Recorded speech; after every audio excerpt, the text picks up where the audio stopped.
Even though it seems as if you've disappeared, I can still see you here, in me, in us.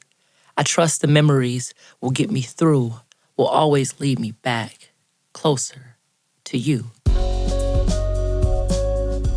Hey everyone, this is the final episode of Science of Grief.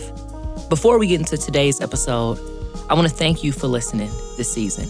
I hope you've gotten something positive from this podcast. I also want to thank Children's Foundation of Michigan, Science Sandbox, and MSU FCU for supporting this podcast. Now, for some exciting news, even though the Science of Grief is ending, we are not done. Science Gallery and WDET are teaming up again, this time for a new podcast, Tracked and Traced. I'll be hosting again, but this time I'll be joined by my friend and colleague at Science Gallery, Antoine Scott. Hi, I'm Antoine Scott, Head of Programming for the Science Gallery at the Michigan State University Museum. And I'm excited to join my friend and colleague, Natasha T. Miller, in hosting the Tracked and Traced podcast. It's about surveillance technology and the many and often unknown ways it affects us. With reporting coming from Science Gallery and WDET, Tracked and Traced will explore the hidden realities of surveillance technology, from our personal data to the use of facial recognition technology in law enforcement to medical surveillance. Keep an eye out for Tracked and Traced right here, coming this fall. Okay, now on with today's show. We're going to hear from Nolan Colter, whose mother passed away when he was a child. 10 years later, at age 21, Nolan talks about how he's processed these different stages of grief from middle school to high school, and even how he's dealing with his grief now. Then I'll speak with counselor Damika Houston about identifying the signs of depression, rearranging memories, the importance of giving ourselves grace, and how we find a community that is good for us. Here's our producer, Patrick Vaughn, talking with Nolan Colter. Could you tell me a little bit more about like what loss means to you and your experiences with it? So I was 11 when my mom finally passed away from breast cancer, and that was beforehand I had lost an aunt and a grandma to death, and a dog, but those experiences were kind of okay, that's really sad. It's I'm grieving, I guess, but I was really young at the time, and I sort of reacted how the people around me were reacting, like my family and stuff, because those that emotional sort of intelligence wasn't developed, so I had no real they were gone, and I loved these people, but I still couldn't really quite wrap my head around how real death is. So by the time that my mom had died, it was like in a completely new world for me, because it was someone that was in my household every day, someone that essentially my strongest love, the strongest love that I had known ever. So for a while that was okay, you just gotta get through it. You just gotta, it happened, just push through and keep doing what you have to do. But obviously now I'm 21, so it's been 10 years since then. I've had a lot of other experiences and a lot of time to sort of reflect, because honestly, I think when you lose a parent, there's not a day goes by where you don't really think of them. And through my growth and maturity, I think I utilized sort of her death to salvage how I viewed it, and how I viewed sort of the world, and how I wanted to grow from that. What would you say is your strongest memory? Whatever it is, if it's just an emotion or a feeling, what do you remember back? What's the strongest thing with your mother? Okay, this is kind of silly, but I don't know why this memory, but I always, it's like one that I'll never forget. I forget even which state we were in, but I was with my dad and my mom, and I was really little, and we were at a vineyard, like a wine tasting place, and I was like really bored out of my mind, and my parents were, tasting the wine or like looking at what to buy, and I was really hungry, and all they had were this like bowl of oyster crackers. And I just ate like the entire bowl of oyster crackers by myself, and the lady, she just like gave me more. And I guess now that I'm saying it, it's like not really something that my mom did specifically, but when I think of this memory, I think of my mom. I think of like sort of just that energy, that presence of being like in her or being around her being in that memory, and just like, like the beauty and like the kindness that the I don't know what her name would be, but the employee giving the crackers. And here, this is like the main connection. She came down to me, the employee, and as she gave me the crackers, she said, "You have the most beautiful eyes. They're just like your mother's." And so that I think that early memory is a connection to like every time that, someone says something about my eyes, or it's like, I guess, my strongest connection to my mom, the eyes. I have blue eyes. But yeah, that's so beautiful. So like, even like when you like look in the mirror, like every single time you see your eyes, you're just like sort of like subconsciously reminded of your mother. That's beautiful. And then to touch back on when you were 11, I guess when you started processing what the loss truly was, when you got to like an emotional place, like maybe that was like 12, 13, 14, or even maybe later when your mom just wasn't like around for a little bit and you're like, oh wow, this is like real. Yeah. What did that look and feel like for you at that time? It was a lot of almost like extremes almost, but not quite. So I was in sixth grade right when she passed. It was like my first few months into sixth grade, because she passed away November 30th, 2010. So after, like, the transition from elementary school to middle school, it's like a different world, because you go from having in the same class to these lockers and a bunch of other people, and you have this like responsibility of going from class to class, keeping track of things more on yourself. And I did somehow like fall down into this like troublemaking path. I did like, I got into some trouble for the next like 3 years.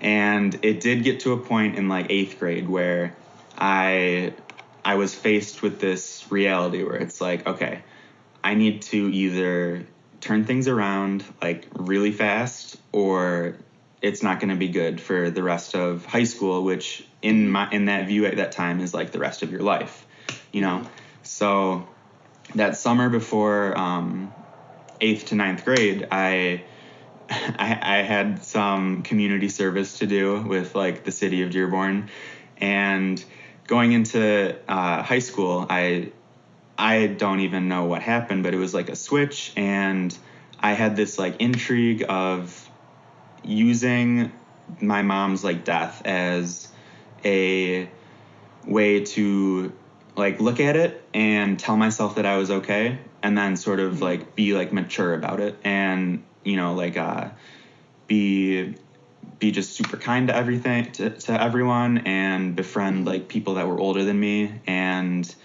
it worked out pretty well where like I did do that 360. But in terms of like viewing my mom's death with that, it like, I think I deflected it in that middle school.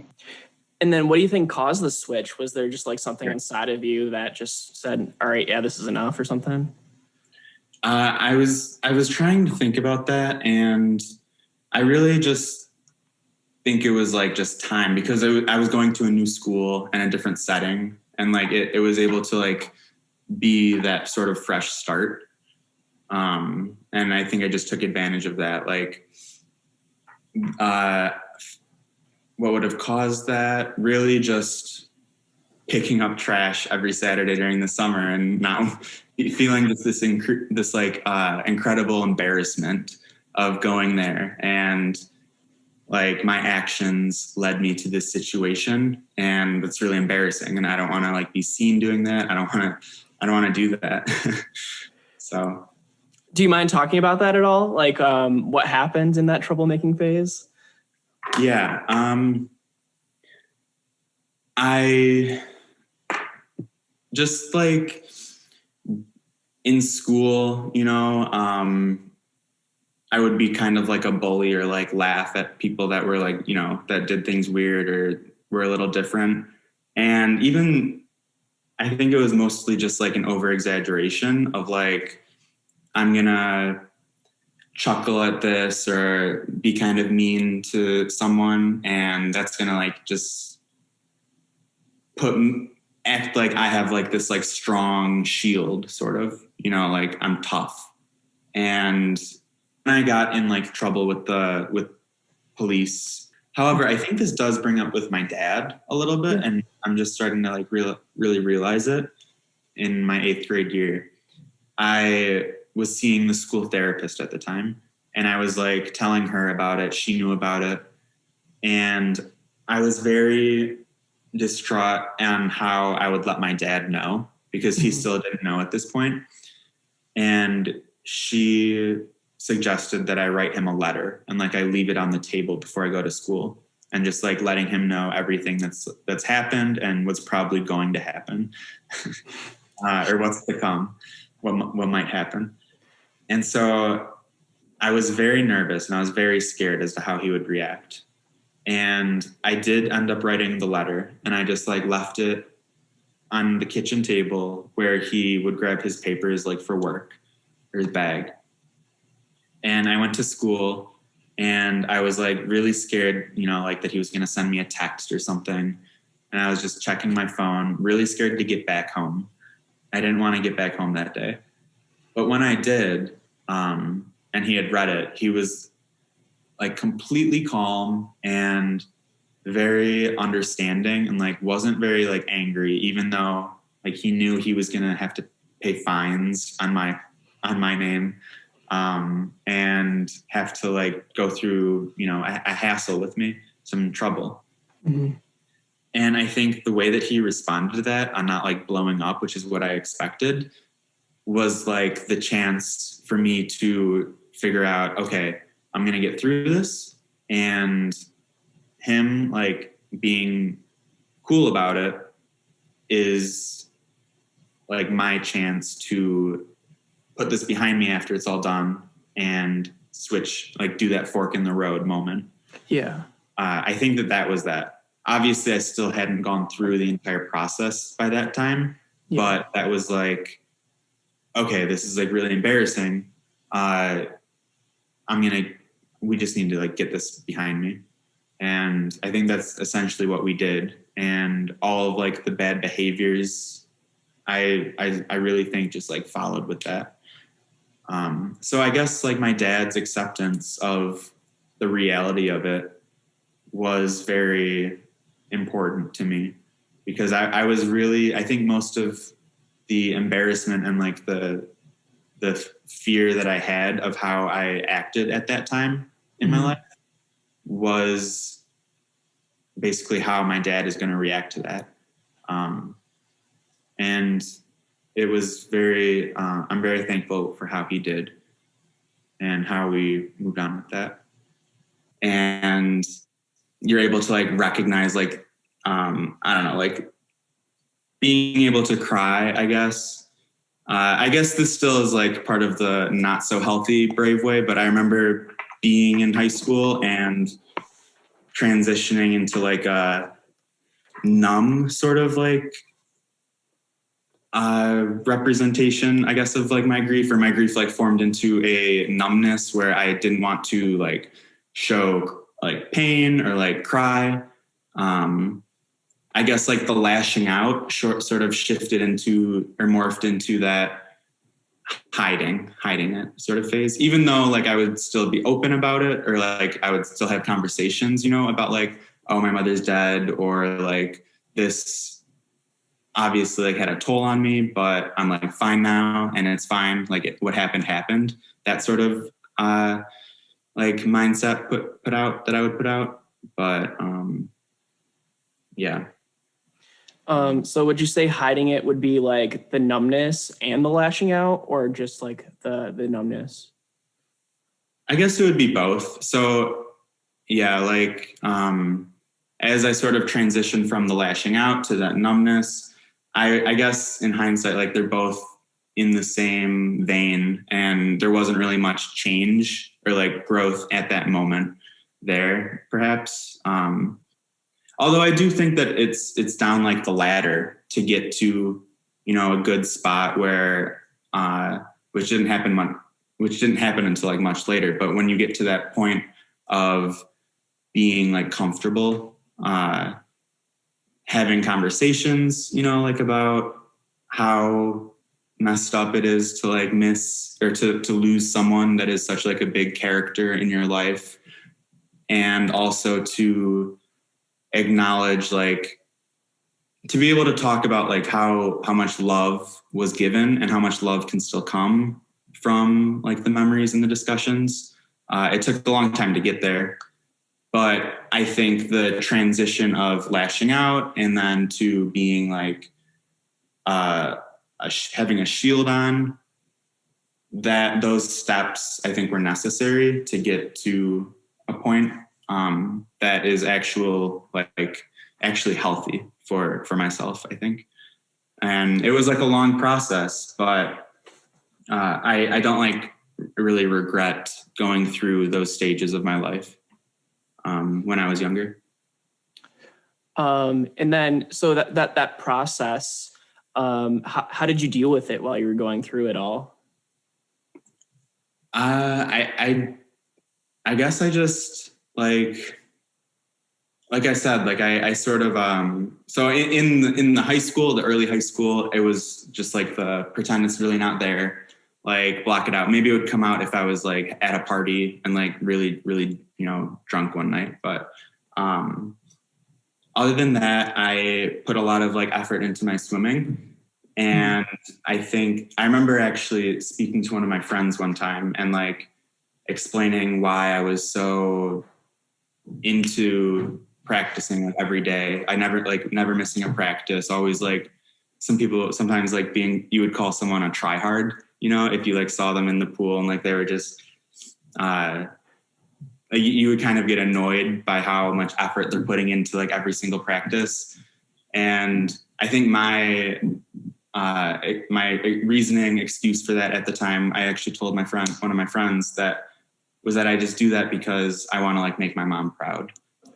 So I want to take one step back and then one step forward. So one step back is going to be, what did that depression feel and look like? So that depression, that angst, it in middle school, it was more of like me lashing out, you know, and being more angry. And then in the high school, it turned more into like a isolated, like sort of depression that was sort of hide emotion, keep like a sort of like a straight face, you know, don't get too excited about things. It was a dullness. It was like a sheet of like gray over everything. And I think that form of depression took building. It wasn't like when my mom initially died, that was a bit different because it was just like a shifted reality. Whereas this was like, this is my reality, but it's dark. It's just, it's tough. And that depression, I feel evolved a lot as I tried to get through get through high school and sort of have fun. I think I sort of viewed it as almost like a inevitable thing, or like an omnipresent force. And I did do really well, like with my high school interactions. You know, like I had great relationships with teachers, and I think a lot of people might have been like surprised maybe if that sort of depression was there. I don't know. I don't know for sure about that, but I guess where I'm going with this is it was different because like the sheet, I have sort of a story, I guess, a quick brief like story that goes with that. So it was my sophomore year, my second year in high school, and it was the prom was coming up, and I needed a suit, and like my best friends were seniors. I swam with them, and one of my friends, he texted me, and I was like playing video games in my basement, and I wasn't really thinking about like anything, and like the dance was like a couple weeks away, but I was going with like a senior girl, and my friend texted me and he said, do you need do you need a suit? Like I have a coupon for Men's Warehouse, and if I get like 10 people to use this coupon, I get like a free suit or something, and you get like a discount. And I read that text, and like I don't know, it's like engraved into my head. I had my iPhone, and he sent it through a green bubble, and like for a split second, I had this like just urge, like this like reaction to go upstairs and ask my mom if there was a suit that I could wear in the closet, like upstairs. And the way that like it was so brief, but all that happened, like that feeling, it happened so quickly, but it felt like it lasted longer than a half a second. Yeah. Right after that, like that realization of like, I can't do that. Like that's not an option. Like I can't go up there and ask. And that is when I realized sort of like that depression and like sort of what it was, because for a second it felt like everything was like beautiful. Like everything was like really nice and colorful and like full of life. And then after that realization set in, like that half second, it was like, it's not, she's like not there. So I've thought about that a lot over the past few years, like, because if I was a sophomore, that must have happened in 2014, and it just really is crazy to me to think like how you don't think about that weight and that like grayness every day. You don't think about it like every week. It just like is there, and then you don't realize it's there until somehow it's not. We have this thing, my dad's best friend from high school. He was sort of like our godfather in a way. And he had two daughters that were around my brother's age, one a little older, one the same age. And so like they were like cousins growing up, Emma and Kate. Jeff ended up passing away by cancer also. And so Kate is like 5 years older than me, but she's the younger sibling of the two in her family. So I think there was always like sort of that connection between me and her, even though I was age difference as me and my brother. And my brother and her usually were tight because they were the same age. But we had Jeff's wake at our house, her father. And that night, you know, she was like a teenager, older teenager. I was like young teenager, like 13 maybe, or 14. And there was like drinking, and she got very like sad about it, like naturally. It's her father's wake. And she like she stormed off into like a bathroom, and my brother followed her in and like sort of was like taking care of her, like everyone else out. And I went to walk in, and my brother like snapped back. He's like, "Nolan, get out of here." And I was like very like hurt by that. But then Kate immediately, she's like, "No, like Nolan, come on in. Like, it's okay, Colin. Like, no, I want Nolan to be in here." And so I went in, and it was just the three of us. And I don't really remember exactly like, like what we talked about, or even if I said much, because I was still like kind of shy and like young. But that like moment really like stuck with me. One, because, like she's grieving the death of her dad. I'm like 2 years after the death of my mom. We're both like the young child.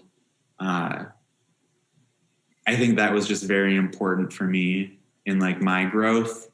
I think that was like a point where my eyes went wide open and like, okay, like this is really crazy. Like this entire, death and grieving, it's like a really like crazy thing. And there's a lot of like layers to it.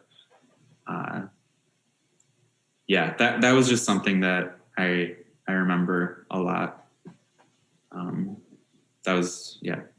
So what did seeing that like do to you? What did it make you think or feel? Like maybe like that commonality? It was very like not alarming, but like very shocking to see that from Kate, as someone who was like probably, 18, 17 or 19, around that age at the time. And, up until that point, I was like still having that shield in front of my face, not showing myself cry or drop any tears or really like even talk about it. So that was one of the first times that as Kate opens up about her dad, I'm sure I shared some words about like my mom or I shared a cry with her. Mm-hmm. That was very like open up and sort of let it spill out. Mm-hmm. Because she was going through that same thing with me, or I was going through that same thing with her in that moment. I don't really like remember much of the details of like how that followed, but I'll never forget like her inviting me in. And even though like I said, I don't remember the details very much, I just know that was important for me in that process of knowing what grieving is and sort of like wanting to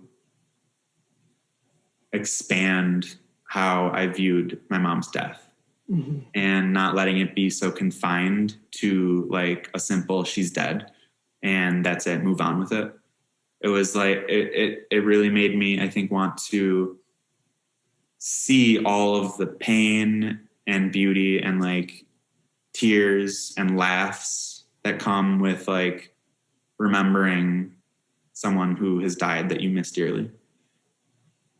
I was able to sort of come together with it and salvage her death by seeing it as it's not a loss. Death isn't like a loss because if you have those memories and you have that sort of feeling of, if you sort of have anything to hold on to, like, even if it, I'm not quite talking about like materialistic things, even though photos and like videos and recordings of the voice are great. Mm-hmm. But even if it's just that feeling like in yourself, that can be a continuation of the person that has died. So mm-hmm. It's not quite a loss, in my opinion, in my view, because they're always with you. They're with you in like everything that you do, and it's not like your memories or your thoughts, and it's not like I'm thinking about, my mom. It's like the the way that I interact with people on a daily basis, or that I try to collect myself or persevere in times. It's like lessons that I've learned from her, even if I didn't learn them in the time with her. The reflection that I've had after her death has sort of built like that foundation of, I guess, who I am. So you're kind of saying that like your mom, you're sort of like using the persona of your mom to, you sort of like use your mom as like a extension of like your moral values, and you like, she, in a way, she's like living through you, because like, if I don't know, if you're thinking like light, like she's like the light that's shining through your body, and then you're trying to like give that love to other people. Is that sort of what you're saying, or could you tell me a little bit more about that? Like, it was really interesting. No, yeah, in that sense, like because everyone, like, nobody's perfect, like, even though I view my mom as like this just all good being, because the memories that I have and the stories that other people share, like, she really was, like someone that just would make anyone smile. But it's not like this idea that I have that I'm trying to share isn't like restricted on just like my mom. Like, I feel this goes for everyone, where the time that you spend with someone, whether you're like specific, it's like a memory that's going to be engraved in your mind forever or not, like if it's just even an interaction, sort of like it's an energy that's given off by people. And that energy, like, you learn this in physics class, like waves don't die, like energy doesn't die. It just changes form. In like my sense, I'm sort of thinking it as an energy that's given out by people that like you can't really see or test or anything, and it will just transmit, and through every action that you do, like it's just carried through, it's followed through. So I guess with like the kindness and like the light, like I do think that it's an extension of her, in my sense. But it doesn't have to be like a thought of her, it's just like, it helps shape sort of the character that I'm growing into myself. And then I think this is a really good branching point. So when we first talked, you had said that if you could go back in time and talk to your younger self, that the first thing you would do would be to give that younger you a hug. And I know that like with a lot of people I've talked to before about this exact subject, they say something along the lines of, well, I'm afraid to talk to them. I don't know what to say. I don't have the words. I don't know like what to do. And I feel like that statement, like just like giving a hug, was very powerful. And I'd like to hear your thoughts on that. Yeah. And that of not knowing what to do is also very interesting. But with the hug, I just feel like there's not always words that can like be said. And especially in the heat of the moment, as something like that's so raw and like fresh, you hear a lot of words, and like you hear like a lot of I'm so sorry, and like if you need anything. That's why I feel like just a tight hug just means like a lot. It can mean a lot, depending. And I think that's like something that is always good to have. And sometimes like you don't get that a lot. And I'm sure at the time I was getting a lot of hugs, but that's also like one thing that I wish I could have from my mom, just like a hug. So I think as me answering with that, that's also like me projecting what I want. What I want now is what I sort of would think I would want back then as well. And just, in that way that it feels good to be held and to have that sort of like feeling of security. Especially, as at 11 years old, you don't want to feel like you're vulnerable and you're just like there's nothing like protecting you now. After my mom died, who was like the person that I would hide behind, or that would like always protect me. So yeah, I think like definitely the hug would make up for any words that could be said.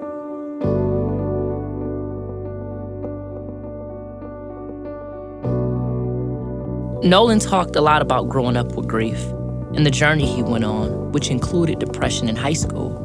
To talk more about how young people can address their own depression, I want to welcome back counselor Damika Houston of Healing Minds in Grand Rapids. Yes. First, thank you for having me. I am Damika Houston, and I am a licensed therapist here in the state of Michigan. I have an office in Grand Rapids, Michigan, and I work with individuals who are dealing with stress, trauma, anxiety, and grief. So I do a lot of one-on-one work. And what are some ways that people can get in contact with you, maybe in Grand Rapids or, post the podcast? Yeah, absolutely. So I have platforms on social media on Facebook and Instagram. It's Healing Minds GR, or you can check out my website at healingmindsgr.org. Okay, thank you for that. Okay, so let's talk Nolan and the interview that you heard with Nolan and Patrick. Do you have any initial thoughts on the conversation that Patrick and Nolan was having? So listening to that interview, it really resonated with a lot of the clients that I see, as well as myself this past year, when it comes to loss and losing a parent at a young age, and how you kind of deal with that, navigate through it. And he also talked about the different stages that he had to navigate through the loss, because he lost his mother at 10. And then you have to go from elementary to middle school and kind of transition and kind of understanding what life is like without that parent to guide you. And then also going on to high school, right, and in adulthood. Yeah. And so I think that the story is one that hits a lot of individuals, especially ones who have lost a loved one at a young age, and how going through a lot of milestones and how it impacts you through each milestone differently. Yeah, absolutely. So I guess what I would ask is, or what would be your advice? How do you manage that at a young age, losing someone so close to you? Losing a parent, you never really get over it. When losing a loved one, you never really get over it.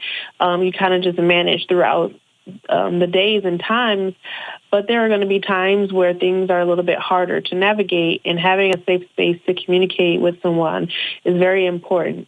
Sometimes we focus so much on that person not physically being there, and we don't really focus on the things that his mom left, right? The memories, the things that connects him to his mother. He mentioned his eyes, when somebody says something about his eyes and how beautiful his eyes are, he remembers that's a part of his mother that he's connected to, because she had just as beautiful blue eyes as him. And so that is a piece that he keeps with him. Yeah. And so if we can get to kind of acknowledge and kind of identify what are some pieces that we have that is a part of us from our loved one, whether that's, the connection of our eyes, our personality, some of the skill sets that we have, the values that they instilled in us, the memories that we have with them. What is it, something that we have that lives on through us? And sometimes it's just thinking about that time.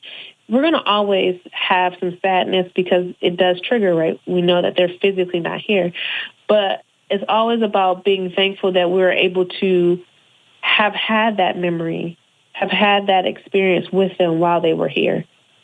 Yeah, he was saying how, death is not as permanent as, we view it, because we have all of these moments and all of these memories that are still with us. I do want to talk about, again, I keep having to go back to these are young listeners who are just they're new at life. And at 10, Nolan, lost his mom, and then he talks about how he acted up, right, and acted out.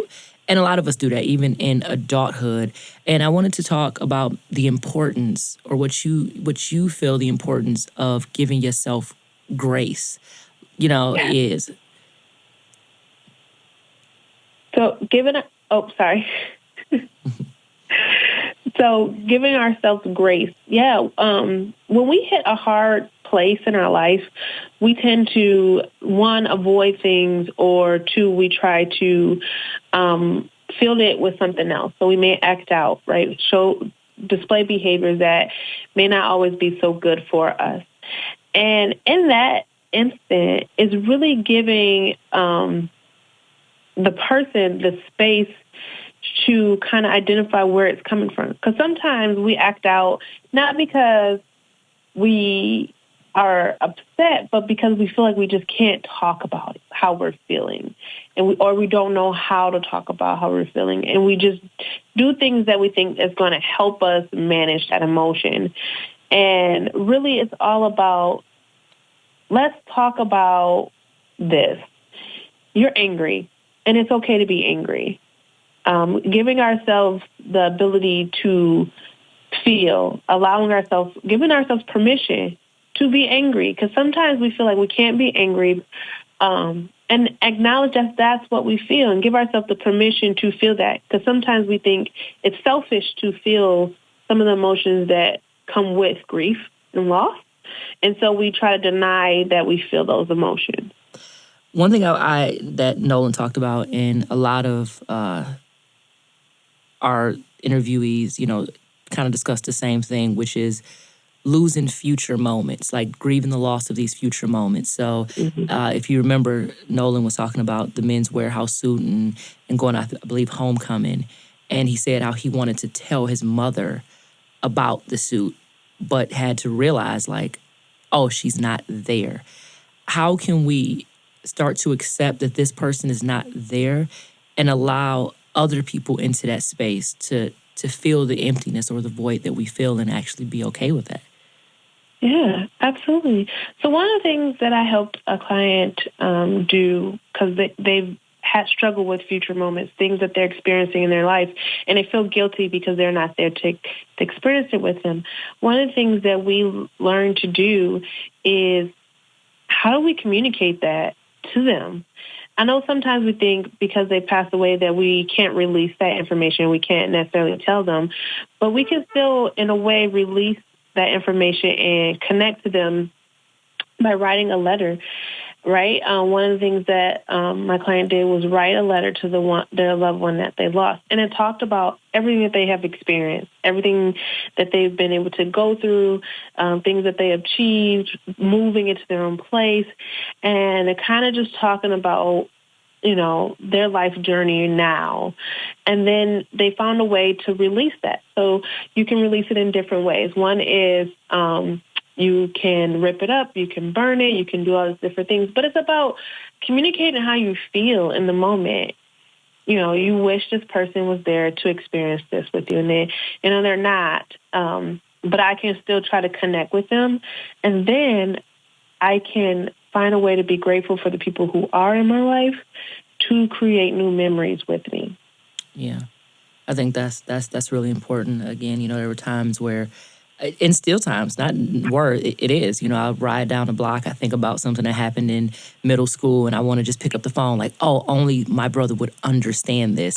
But instead of me, getting sad or depressed about it, doing exactly what you said, I could still tell him that in a different way. I could still say oh my God, in a letter, in a voice memo, in an email to myself, whatever it is, just to understand that physically he's not here. But I can still find my own way to connect to that person. And I think that's important for our young listeners to understand that, again, physically people aren't with us, but there are other ways that we can still keep them, in our hearts and keep them around. So what are some signs of depression? How, as a young adult, how can you realize when you're dealing with something as heavy as depression and grief? Yeah, so depression looks so different in each person, each individual, but some common things that you can see is that the person becomes withdrawal in the activities that they love to do. If you're a person who's very social, you become antisocial. Really not, you don't really socialize with people anymore. You have low energy. Sometimes you have a hard time falling asleep or staying asleep. You don't have the ability to eat, or you have an over appetite. You want to eat a lot. You consume too much. You're not focused. You tend to forget some of the days that's going on. Some of the bigger signs is feeling very hopeless, feeling like there is nothing that can fix this, and feeling like you don't have any hope. And then sometimes individuals feel very helpless, feel like no one can help them. There's no one in their life that can get them out of where they're at. So there are several different signs. Sometimes you see people who seem very energetic and out and have a lot of things to do, so they keep themselves busy. And that's still a sign, because they're avoiding those emotions and thoughts that come with depression, and they tend to overwork themselves to a point where they kind of diminish their physical health.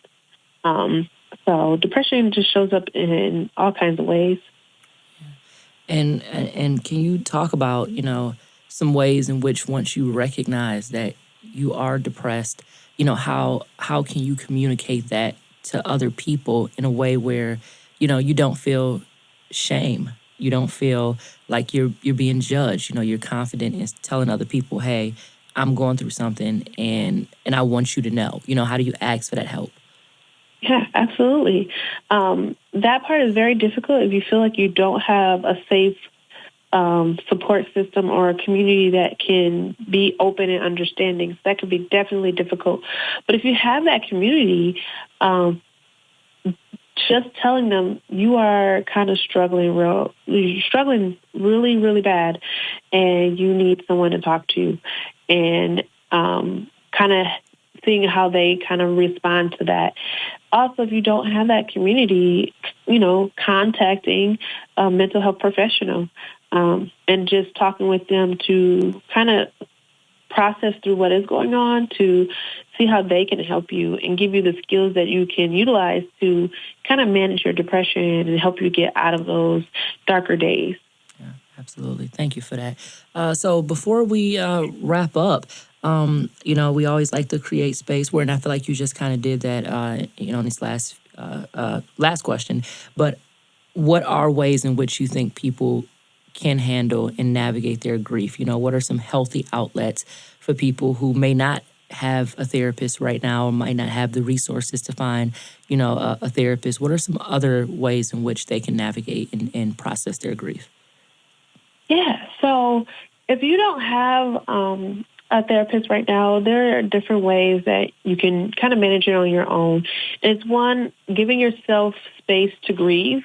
And what I mean is limit your distractions. Sometimes we distract ourselves by work, social activities, all these different things. But give ourselves space to actually feel some of those emotions. Yeah, absolutely.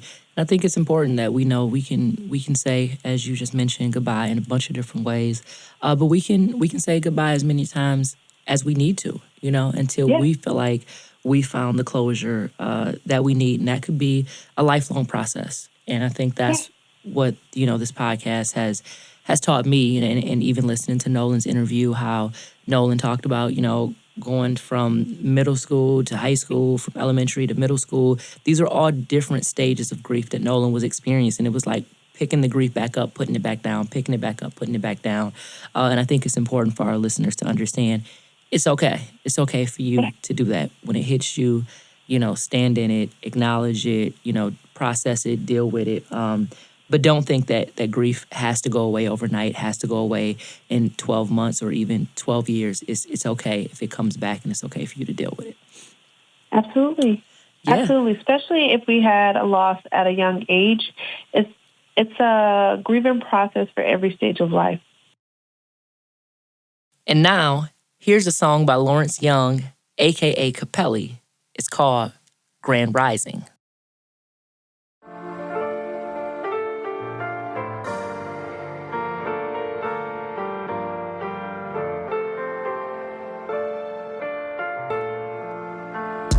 Speak it to the universe and let it go.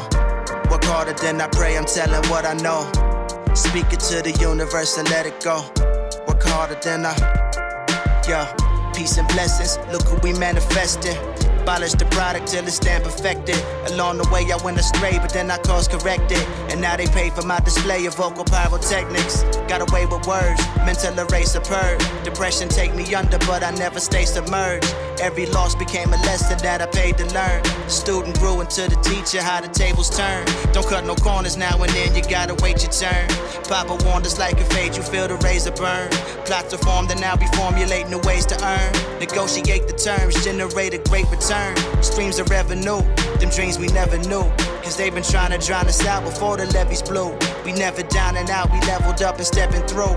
And time is precious, so I work ahead of schedule. It's imperative to keep some leverage, nothing less to do. And keep it cool, don't let the pressure get the best of you. Karen called the cops, you know the words are weapons too. Embellished narrative they paint could be the death of you. You black and excellent, they try to take your breath from you. My people fed up, now we up to Smith & Wesson too. Them people fed up, now we up to Smith & Wesson too. Yeah.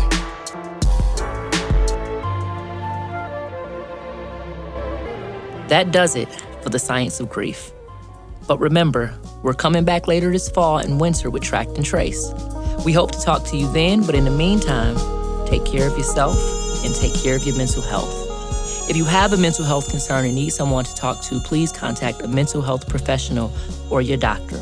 The number for the National Suicide Prevention Lifeline is 1-800-273-8255. This episode was produced by me, Natasha T. Miller, Patrick Vaughn, our executive producer, David Lyons, and our editor, David Weinberg.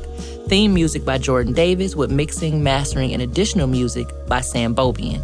That last song you heard, again, was by Lawrence Young, a.k.a. Capelli, Grand Rising.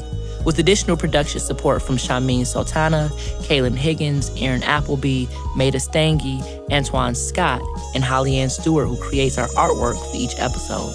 The Science of Grief podcast is a collaboration between Science Gallery Detroit and WDET, Detroit's NPR station, and is supported by the Children's Foundation of Michigan, MSU FCU, and Science Sandbox.